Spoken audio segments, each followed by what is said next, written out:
نبی کریم صلی اللہ علیہ وسلم کے دربار میں ایک نوجوان روتا ہوا آیا۔ پھر آقا علیہ الصلوۃ والسلام نے فرمایا، اے نوجوان، تم رو کیوں رہے ہو؟ کیا ہوا ہے؟ کیا پریشانی ہے؟ کیا تکلیف ہے؟ بتاؤ تو صحیح۔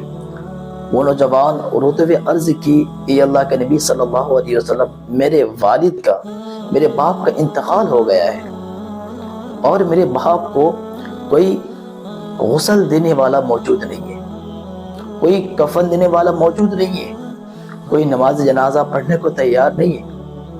یا رسول اللہ، ہمارے گاؤں میں لوگ تو بہت سارے لوگ ہیں، لیکن کوئی ہمارے والد کے میت کے قریب نہیں آتا۔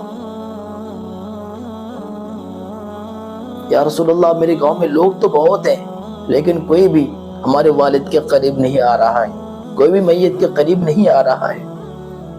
نبی کریم صلی اللہ علیہ وسلم نے اپنے دو صحابی حضرت ابوبکر صدیق اور حضرت عمر فاروق اعظم رضی اللہ تعالیٰ عنہ، ان دونوں صحابی کو آپ نے بھیجا کہ جاؤ اور دیکھو کہ کیا واقعہ ہے، کیا ماجرا ہے۔ یہ دونوں صحابی گئے، دیکھا کہ اس میت کا چہرہ انسانوں جیسا نہیں ہے، بلکہ کالے سور کی طرح اس کا چہرہ بن چکا ہے۔ اللہ اکبر کبیرہ۔ وہ دونوں صحابی آئے، پھر آقا علیہ الصلوۃ والسلام کے دربار میں آ کر سارا ماجرا بیان کیا۔ پھر آقا صلی اللہ علیہ وسلم آپ خود چل کر گئے اس میت کے قریب۔ آپ نے دیکھا کہ اس کا انسانی چہرہ نہیں بلکہ کالے سور کی طرح اس کا چہرہ بن چکا ہے۔ آپ نے دعا فرمائی تو دعا کرنے کی برکت سے اللہ پاک نے اس شخص کے چہرے کو انسانی جیسا چہرہ بنا دیا۔ اب سور کی طرح اس کا چہرہ نہیں رہا بلکہ انسانوں کی طرح اس کا چہرہ بن چکا تھا۔ خیر، نماز جنازہ پڑھی گئی۔ اس کے بعد جب اسے دفن کرنے کے لیے لوگ لے جانے لگے تو دیکھتے ہیں کہ پھر اس کا چہرہ جو تھا اب انسانوں جیسا نہیں بلکہ پھر کالے سور کی طرح اس کا چہرہ بن چکا تھا۔ لوگ رونے لگے کہ یہ اللہ کا کیسا عذاب ہے۔ نبی کریم صلی اللہ علیہ وسلم نے لوگوں سے پہلے اس نوجوان سے پوچھا، نوجوان بتا کہ آخر تیرا باپ ایسا کون سا گناہ کرتا تھا، اس کی تیرے باپ کی ایسی کون سی بری عادت تھی جس کی وجہ سے یہ عذاب نازل ہو پائے؟ وہ نوجوان کہنے لگا، یا رسول اللہ صلی اللہ علیہ وسلم، میرا باپ بے نمازی تھا، میرا باپ نماز نہیں پڑھتا تھا۔ نبی کریم صلی اللہ علیہ وسلم صحابہ کرام سے فرمانے لگے، اے میرے صحابہ اور اے لوگو، دیکھو بے نمازی کا حال، دیکھو بے نمازی کا حال، دیکھو اللہ کا عذاب۔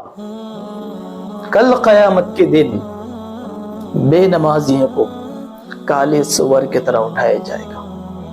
اللہ اکبر کبیرہ، اللہ اکبر۔ میرے بھائیوں، میری بہنوں اور میری ماں اور بہنوں، ذرا غور کریں کہ آج ہم جو نماز چھوڑ رہے ہیں، کہ ایسا نہ ہو کہ مرتے وقت ہمارا چہرہ خنزیر کی طرح ہو جائے، نعوذ باللہ۔ آج اگر مرتے وقت اگر کسی میں کوئی عیب ظاہر ہو جائے تو پوری دنیا میں بات پھیل جاتی ہے، رسوا ہو جاتے ہیں لوگ، بلکہ لوگ رسوا ہو جاتے ہیں، شرمندہ ہو جاتے ہیں کہ ہمارے میت کے ساتھ یہ حال ہوا، اور باتیں پھیل جاتی ہیں۔ سوچو اگر ہم مرتے وقت ہماری دنیا میں یہ حال ہوا، اور دنیا میں ہو نہ ہو، کل قیامت کے دن جب سب کے سامنے کالی سور کی طرح اٹھیں گے تو سوچے کہ اللہ کا کتنا بڑا عذاب ہوگا ہم پر۔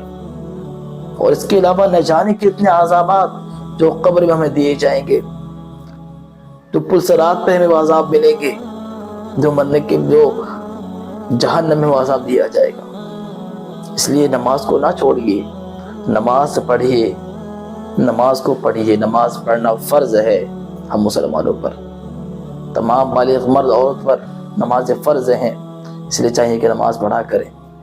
ہاں، اگر ایک چیز آپ کے ذہن میں آ سکتا ہے کہ حضرت ہم نماز پڑھنا تو چاہتے ہیں پر ہمیں نماز پڑھنے کا طریقہ نہیں آتا، کہ نماز کس طرح پڑھتے ہیں، تو میرے بھائی میری بہن اب گھبرائے نہیں، الحمدللہ اس پہ سارا کچھ میں کام کر چکا ہوں پہلے سے ہی۔ یہ پورے 5 وقت کی نماز مردوں کے لیے، پورے 5 وقت کی نماز کس طرح پڑھیں گے، ایک ایک نماز پڑھ کر میں نے بتایا ہوا ہے۔ فجر کی مکمل نماز کس طرح پڑھی جاتی ہے، کس طرح ہاتھ اٹھانے ہیں، کس طرح ہاتھ باندھنا ہے، کس طرح کیا پڑھنا ہے، کس طرح رکوع کا A to Z سارا کچھ کر کے میں نے بتایا ہے۔ پوری 5 وقت کی نماز ہے۔ اسی طرح مرد حضرات امام کے پیچھے نماز کس طرح پڑھیں گے، پوری 5 وقت کی وہ سارا کچھ کر کے میں نے بتایا ہے۔ اسی طرح عورتیں پوری 5 وقت کی نماز کس طرح پڑھیں گی، ہاتھ کہاں تک اٹھائیں گی، ہاتھ کہاں باندھیں گی، کیا پڑھنا ہے، رکوع کس طرح کرنا ہے، سجدہ کس طرح کرنا، سارا کچھ A to Z کر کے میں نے بتایا ہوا ہے۔ ان مردوں کی نماز، عورتوں کی نماز، ان تمام ویڈیوز کو ایک جگہ میں نے جمع کر دیا ہے تاکہ آپ کو دیکھنے میں آسانی ہو، آپ کو ڈھونڈنا نہ پڑے۔ تو ان تمام ویڈیوز کا لنک اسی ویڈیو کے نیچے ڈسکرپشن میں نے دیا ہوا ہے، نماز کا آسان طریقہ، ٹھیک ہے؟ اس پہ جائیں، کلک کریں، تمام ویڈیوز آپ کے سامنے آ جائیں گی۔ صرف 5 وقت کی نماز ہی نہیں بلکہ ان نمازوں کے علاوہ باقی بہت سارے نمازیں، جیسے کہ تہجد کی نماز، صلاۃ الحاجات کی نماز، نماز چاش، نماز اشراق، صلاۃ التسبیح، نماز شکرانے کی نماز، ان گنت ویڈیوز سب موجود ہیں۔ اس پہ جائیں، کلک کریں، انشاءاللہ آپ کو بڑا فائدہ ہوگا۔ ہو سکے تو ہماری اس چینل کو سبسکرائب ضرور کر لیجئے گا، انشاءاللہ آپ کو بہت فائدہ ملے گا۔ اس چینل سے آپ کو بہت کچھ سیکھنے کا موقع ملے گا۔ یہ جو میرا چینل ہے حافظ حسنین جانی، اس چینل کو آگے بڑھانے میں آپ سپورٹ کریں، ویڈیو کو آگے شیئر کریں تاکہ دوسرے لوگ بھی دیکھیں اور ان کو بھی نماز کے طریقہ سیکھنا ان کے لیے بھی آسان ہو جائے۔ باقی آپ کیا سیکھنا چاہتے ہیں ہمیں کمنٹ کریں، انشاءاللہ اس پر ہم ویڈیو ضرور بنائیں گے۔ باقی ملیں گے ایک اگلی ویڈیو میں، تب تک کے لیے اللہ حافظ۔ دوستو اگر آپ کو ویڈیو اچھی لگی ہو تو اس ویڈیو کو لائک اور چینل کو سبسکرائب کریں، شکریہ۔